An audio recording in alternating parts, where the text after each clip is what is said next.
Kniha Atomové návyky, původním názvem Atomic Habits od Jamese Cleara, je komplexní průvodce o tom, jak si vybudovat pozitivní návyky, odstranit špatné zvyky a dosáhnout osobních cílů pomocí drobných, ale účinných změn. Clearova teorie staví na myšlence, že malé, každodenní změny mohou mít kumulativní efekt a mohou vést k zásadním změnám v životě. Jeho přístup ke změně návyků je vědecky podložený a zároveň přístupný široké veřejnosti. V následující analýze se pokusím rozebrat klíčové principy knihy a jejich praktické uplatnění v reálném životě. Rozbor bude pokrývat hlavní témata knihy, která zahrnují 4 zákony behaviorální změny, princip složeného růstu, význam identity při budování návyků, ale také praktické tipy na vytváření pozitivního prostředí pro růst. V závěru se podíváme na celkový význam knihy a její přínos pro současnou literaturu o osobním rozvoji. Úvod do návyků. Clear vysvětluje, že návyky jsou rutinní akce, které vykonáváme, aniž bychom o nich přemýšleli. Každý návyk prochází 4 fázemi. Podnětem, touhou, reakcí a odměnou. Tyto 4 fáze tvoří takzvaný náběhový cyklus, který Clear popisuje jako základní mechanismus pro všechny druhy návyků, pozitivních i negativních. Jakmile tento cyklus pochopíme, můžeme se naučit manipulovat s jeho částmi a měnit své chování. Podnět. Podnět je signál, který spouští určitou činnost. Může to být něco, co vidíte, slyšíte nebo cítíte, co vás podnítí k tomu, abyste začali dělat určitou věc. Clear vysvětluje, že pokud chcete vytvořit nový zvyk, musíte si nejprve určit podněty, které jej budou pravidelně spouštět. Tyto podněty mohou být například věci ve vašem okolí, určité situace nebo časové údaje. Touha je motivací, která nás nutí reagovat na podnět. Pokud není touha dostatečně silná, nebude následovat žádná reakce. Z tohoto důvodu Clear radí, že pokud chceme nějaký zvyk úspěšně zavést, musíme najít důvody, proč ho chceme začít. Musí to být důvody, které nám dávají osobní smysl a jsou pro nás hodnotné. Reakce. Reakce je samotný akt provedení zvyku. Zde je klíčové, aby byl zvyk dostatečně jednoduchý na to, aby ho bylo možné provádět konzistentně. Clear zdůrazňuje, že mnozí lidé mají problém se zaváděním nových návyků, protože si je kladou příliš složité. Pokud chceme například začít cvičit, je lepší začít s velmi malými a jednoduchými kroky, které můžeme provádět každý den, než se pustit do složitého cvičebního plánu, který rychle vzdáme. Odměna.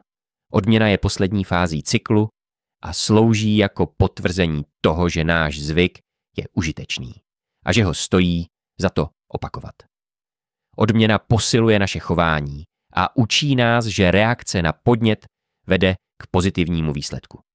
Clear upozorňuje na to, že pokud chceme vytvořit dlouhodobý zvyk, musíme si najít odměnu, která nás bude motivovat pokračovat v jeho provádění. Zákony behaviorální změny. Clear představuje 4 zákony, které podle něj slouží jako základ pro vytvoření a udržení dobrých návyků. Tyto zákony jsou jednoduché, ale velmi účinné. Zákon o zřejmosti. Pokud chcete nějaký zvyk zavést, musí být co nejzřetelnější. To znamená, že podněty, které váš zvyk spouštějí, musí být viditelné a snadno přístupné. Pokud chcete například více číst, dejte si knihu na stůl, kde ji uvidíte, a ne na polici, kde byste ji mohli přehlédnout. Zákon o přitažlivosti. Návyky by měly být přitažlivé. To znamená, že musíte najít způsob, jak je učinit lákavými a zábavnými. Clear doporučuje například spojení nového zvyku s něčím, co máte rádi. Pokud se chcete naučit meditovat, spojte meditaci s poslechem vaší oblíbené hudby. Zákon o snadnosti. Čím jednodušší je určitý zvyk provést, tím větší je pravděpodobnost, že ho budete dělat. Pokud je zvyk složitý nebo náročný, pravděpodobně ho vzdáte. Clear zdůrazňuje, že byste měli začít s malými kroky a postupně je zvyšovat. Pokud se chcete naučit běhat, začněte tím, že si obujete boty a vyjdete ven. I kdyby to bylo jen na 5 minut. Zákon o uspokojení. Návyky musí být uspokojující. To znamená, že musíte získávat nějakou okamžitou odměnu, abyste měli důvod pokračovat. Clear doporučuje vytvářet si malé systémy odměn, které vás budou motivovat, například si po splnění úkolu dopřát oblíbenou pochoutku nebo sledovat epizodu vašeho oblíbeného seriálu. Síla identity. Jedním z nejsilnějších konceptů knihy je idea, že návyky jsou úzce propojené s naší identitou. Clear tvrdí, že jedním z hlavních důvodů, proč lidé selhávají v udržování svých návyků, je to, že se zaměřují na konkrétní výsledky, nikoli na svou vlastní identitu. Místo toho, abyste se snažili stát se někým, kdo běhá, byste měli přijmout identitu běžce. Pokud si budete představovat sami sebe jako běžce, bude pro vás mnohem jednodušší dělat zvyky, které s touto identitou souvisí. Tento koncept je velmi účinný, protože mění způsob, jakým vnímáte sami sebe a své chování. Místo toho, abyste se soustředili na konkrétní cíl, se zaměřujete na to, kdo chcete být, což je dlouhodobější a udržitelnější přístup. Clear vysvětluje, že toto pojetí je mnohem efektivnější než tradiční přístup zaměřený na výsledky. Složený efekt malých změn.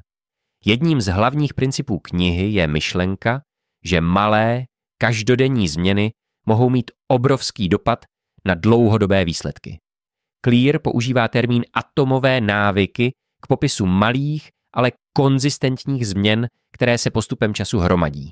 Stejně jako složený úrok v investicích, i malé změny v chování mohou mít obrovský kumulativní efekt na náš život. Clear používá příklad letadla, které změní svůj kurz o pouhý 1 stupeň. I tak malé odklonění může mít na dlouhé vzdálenosti zásadní dopad na to, kam letadlo nakonec dorazí. Podobně i malé změny v našich denních zvycích mohou ovlivnit naše dlouhodobé výsledky mnohem více, než si uvědomujeme.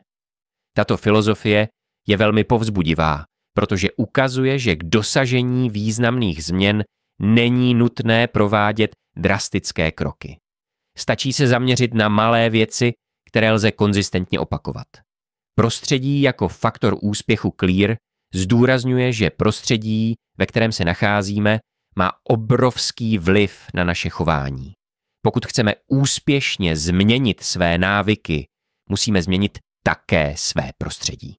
To může zahrnovat fyzické prostředí, jako je uspořádání našeho domova nebo pracoviště, ale také sociální prostředí, tedy lidi, se kterými trávíme čas. Clear vysvětluje, že pokud je naše prostředí nastavené tak, aby podporovalo naše cíle, je mnohem snazší dosáhnout úspěchu. Například pokud chcete přestat jíst sladkosti, měli byste se vyhýbat místům, kde je jich plno a zajistit, že ve vašem domě nebudou žádné sladkosti k dispozici. Sociální prostředí je stejně důležité. Clear doporučuje obklopit se lidmi, kteří mají podobné cíle a hodnoty jako vy.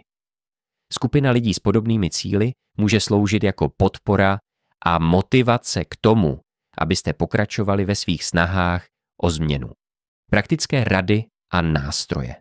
My v knize najdeme také řadu praktických rad, jak efektivně zavádět nové návyky. Jedním z užitečných nástrojů je takzvaný řetězec návyků, který znamená, že nový zvyk připojíme k nějakému stávajícímu. Tímto způsobem můžeme nové chování začlenit do našeho každodenního života bez velkého úsilí.